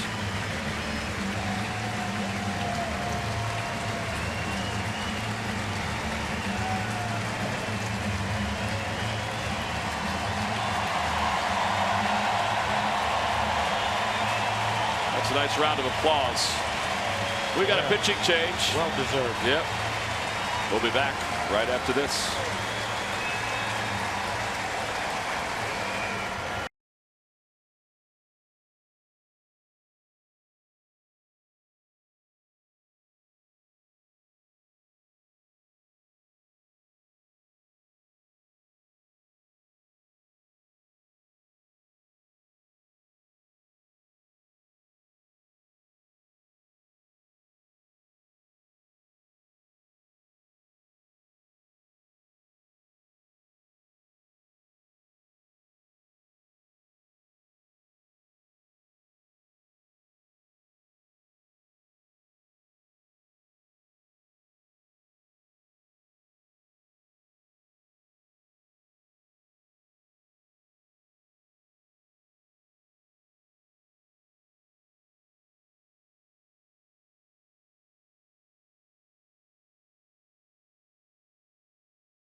Your local Delval Honda dealer. Visit DelvalHondaDealers.com.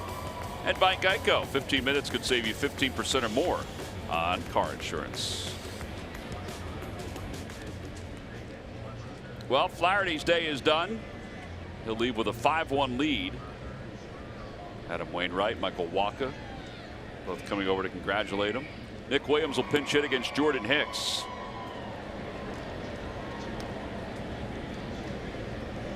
Jordan Hicks has appeared in 3 games now in this series, a 2.18 earned run average. A fastball that hit 102.3 according to StatCast. That was just at 97. Not loose yet.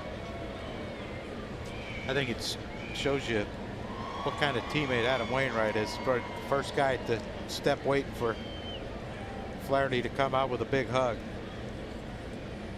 Yeah, since he is not going to be around on the mound, he needs everybody to pick up. So if you're a Cardinal, if you're him, you're hoping the Cardinals are still in something when you can come back.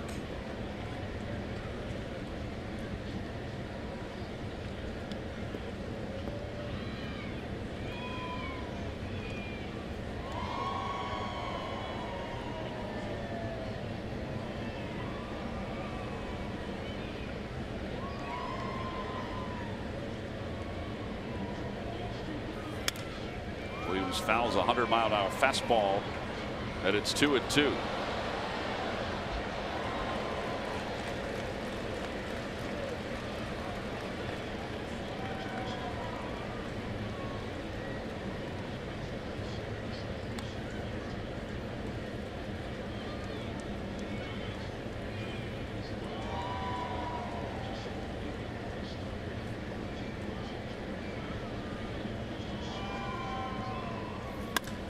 To third base, Jerko's got it. He thought about going to second, but instead goes across the diamond. He thought there was only one out. I think he may have. No runs, one hit, and one man left. Middle of the 8th inning. It's the Cardinals on top of the Phils, 5-1.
For bidding until Tuesday, May 22nd. Some of the things you can bid on include a round of golf for 3 with the Crucker, John Kruk. Also, you get a chance to have a kids party in the Phillies clubhouse. And don't forget, there's also an autographed baseball set from the members of the Phillies Wall of Fame. Again, go to Phillies.com/fantastic auction to place your bid now. Well, we're to the bottom of the 8th inning here. Colton Wong will lead it off against Hector Neris. They are in the bottom of the 9th inning in Atlanta, and the Braves have cut the Marlins lead to 1. It's 9-8. That was a 6-0 lead, then an 8-2 lead for the Marlins. Then it was 9-3. I should say 9-4. 1 ball and 1 strike. And now the Braves have scored 4 runs in their half of the 9th inning. How many outs? There's 2 outs.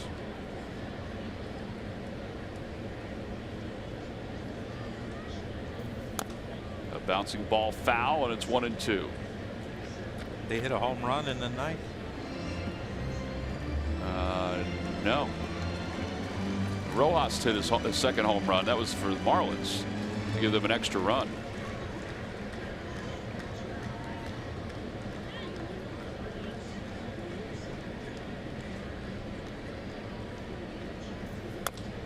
Over to first base. Santana backs up on it. Clifton-Harris covering just in time to get Wong. Well, he moved down that line, didn't he? It sure did. I'd like to see that too. You know, that ball takes 2 hops and Carlos has to kind of back up on it. Yeah, he got there. Oh, plenty of time. Shoot, he could have waited a little longer.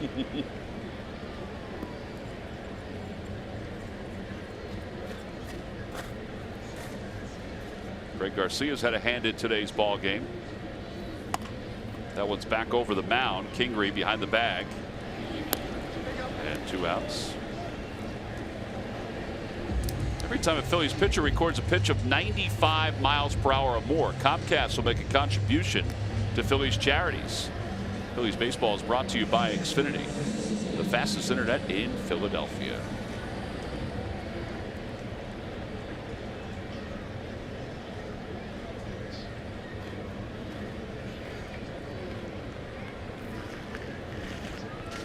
Pena is 0 for 3. He flied out to center, struck out looking, lined out to third.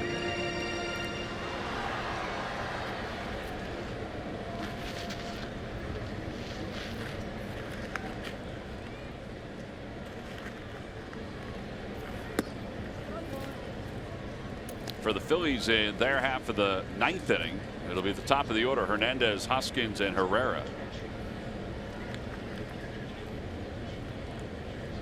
And if you're just joining us, Odubel is hitless and getting on baseless. And getting on baseless. He's had some 3-2 counts. He's reached base safely in 45 straight. Has not yet today. Now the 1-2 pitch coming. And a foul tip. And the inning is over. A strikeout, and it's a 1-2-3 inning for Hector Neris. All right, so Odubel will get up. He'll be up third when we come back at the top of the 9th inning.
Into this series with 0 home runs. It looks like he's going to leave with 2 home runs.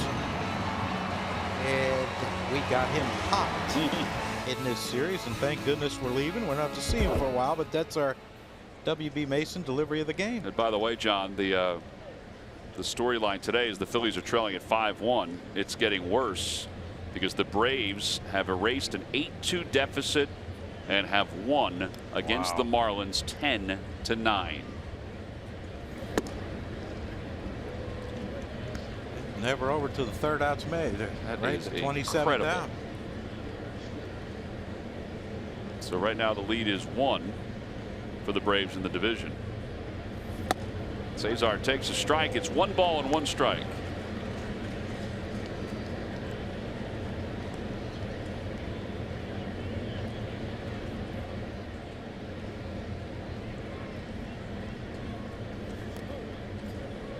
And now 2-1.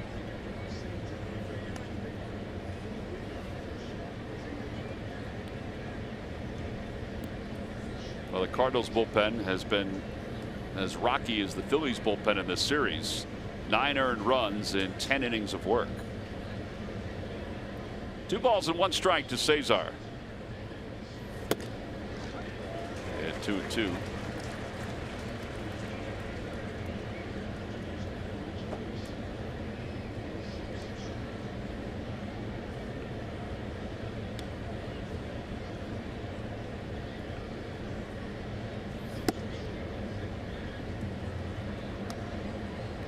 Doesn't take long to get from his hand to the catcher's glove, does it? Nope, it does zip.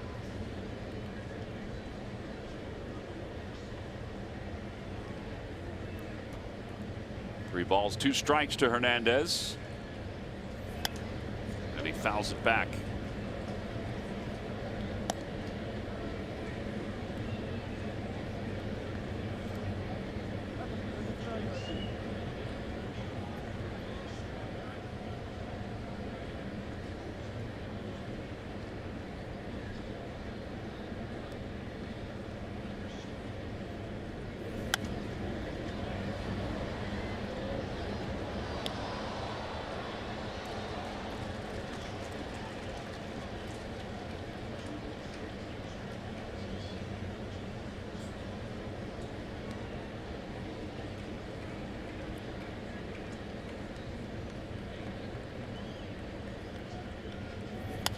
Another foul ball. He is fighting off. That was 103 that he fouled off.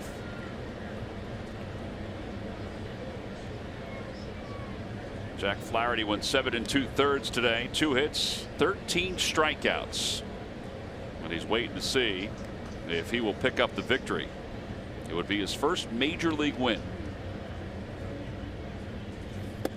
And ball 4, so Cesar walks. And Rhys Hoskins will be the hitter. Coming up after the ball game, it's Phillies Postgame Live presented by Cure Auto Insurance. Rob Ellis and Ricky Vitalico will be here to talk about the outing by Flaherty.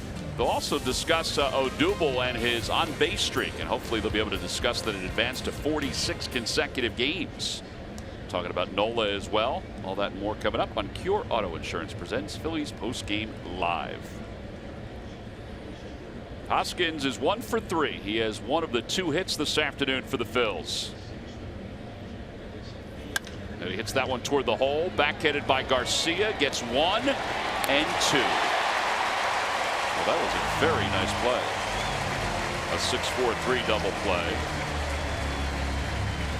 Yeah, great play by Garcia. But, you know, you try to find little things to take out of every game. It was a good swing by Rhys. So he's had a couple today. Yeah, he hit the ball solidly. Just, you know, Garcia makes a good play. And here comes the only drama left, I believe, for the Phils. Yeah, Odubel Herrera. He has gotten on base 1 time during this streak in the 9th inning. Look at that, 18 times during the 45-game on-base streak in the 1st. 7 times in the 6th inning. Now he's going to get a fastball to hit here. Yeah, he is. But he also may get a few out of the strike zone. He's been on base every game this season. The first pitch to him, a fastball at the knees, 0-1. That's a 104. Good Lord. Well, if that's official, that would be the hardest pitch of the year. See some of the players in the Cardinals bench look up and point to where they show the radar gun. Yeah.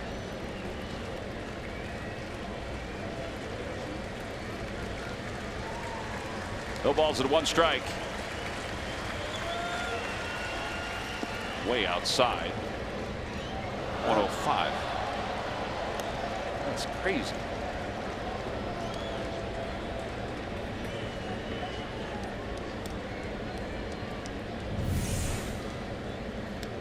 There's the reaction from his teammates. Yeah, Willie McGee's trying to position the outfielder. I guess it doesn't matter where it goes as long as it goes hard. The last time Odubel did not reach base safely was September 26th of last year. And he hits that foul. That was at 104. And it's 1-2.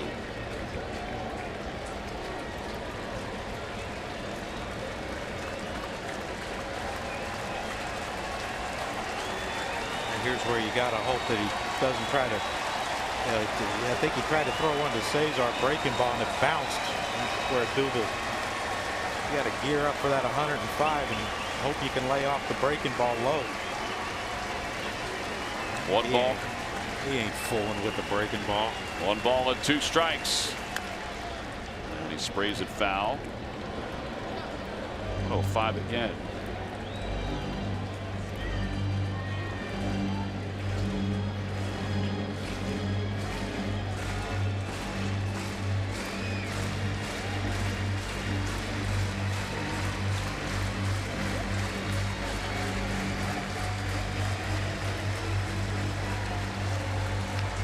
Odubel shaking his left hand. I don't know. Looked like he said something to Pena, and Pena took his mask off and walked out to talk to Hicks and say, you know, hey, hold on a second here. I think it's hit off the end of the bat. It may have stung a little bit. Well, I don't think I've ever hit anything off the end of the bat at 105, but I'm sure it doesn't feel good. 1 ball and 2 strikes to Herrera.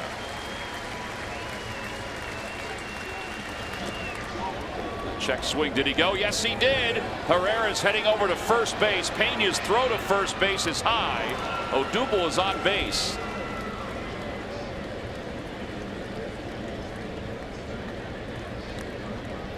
That'll be a strikeout and a wild pitch.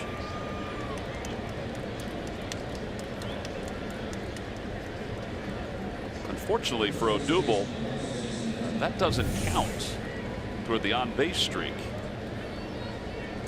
He definitely went.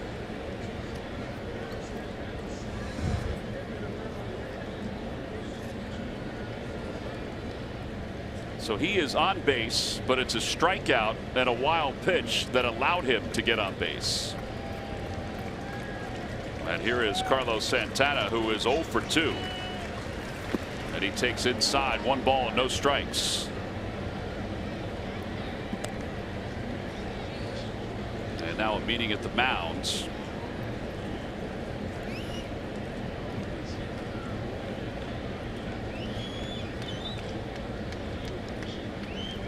They're just trying to calm him down. I mean, he's probably getting amped up on his miles per hour as well.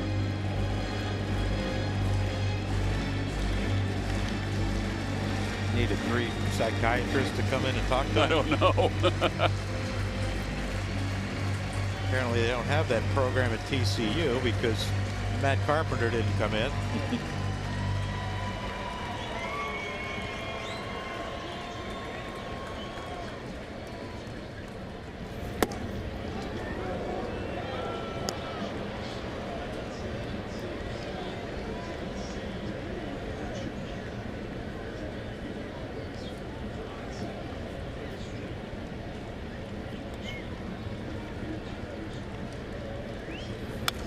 Santana fouls it back, and it's 2-1.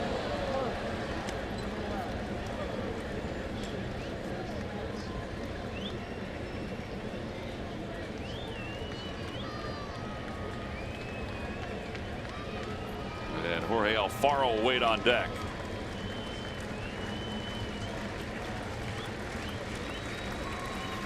Another foul ball. Well, it's unfortunate that Odubel's streak, at least right now, is going to come to an end. It's been a remarkable feat on his part of 45 consecutive games dating back to September 26th of last year and 41 consecutive games this year. It's a sign, I would think, of some good things to come because he's been really special for the Phils. 2-2 is outside 3-2. Well, you know, you hate to see it come to an end, but you know, I guess if there is any silver lining to it is, you know, now if you decide to sometime in the near future to give him an off day, he can come in and pinch hit if you need it. That's true. He'll go on this pitch. 3-2. And ball 4. That'll put 2 runners on base. And Mike Maddox is heading out. And Jorge Alfaro is coming up. See how important those add-on runs are. They manufactured one with the bunt, and then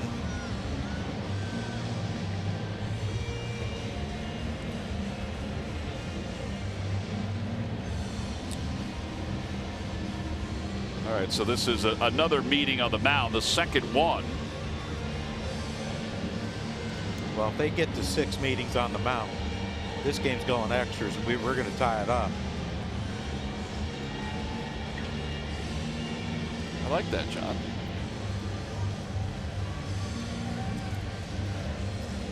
At least I think. Either that or the Cardinals are going to go through every reliever they have. Well, it's obvious that they're not inclined to use Bud Norris today because they're getting to the point where they might need their closer in a save situation.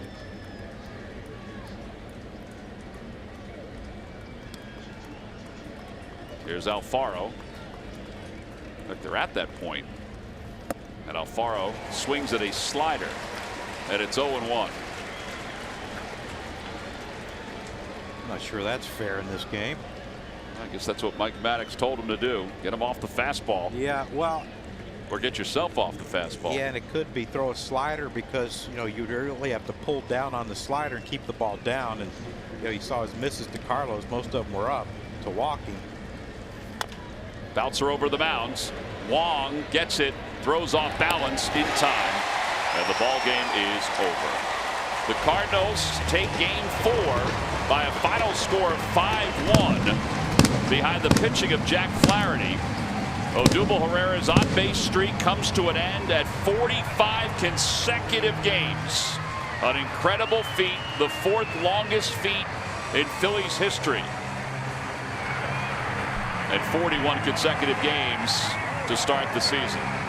But Flaherty is indeed the storyline. 7 2/3, 2 hits, and 13 strikeouts today for the Cardinals. And he is our Chevrolet player of the game. Well, he pitched. Not overpowering like we said earlier, but man, did he spot his pitches really good. He and Pena worked well together behind the plate. Like you said, 13 strikeouts, a lot of them looking, a handful of them looking. That tells you that his stuff was really good.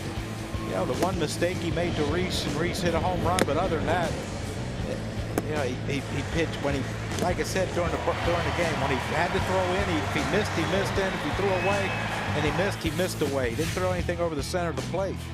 Well, that was his first major league victory. Comes at the hands of the Phils. They lose it 5-1. We'll be back to St. Louis to wrap it up after this.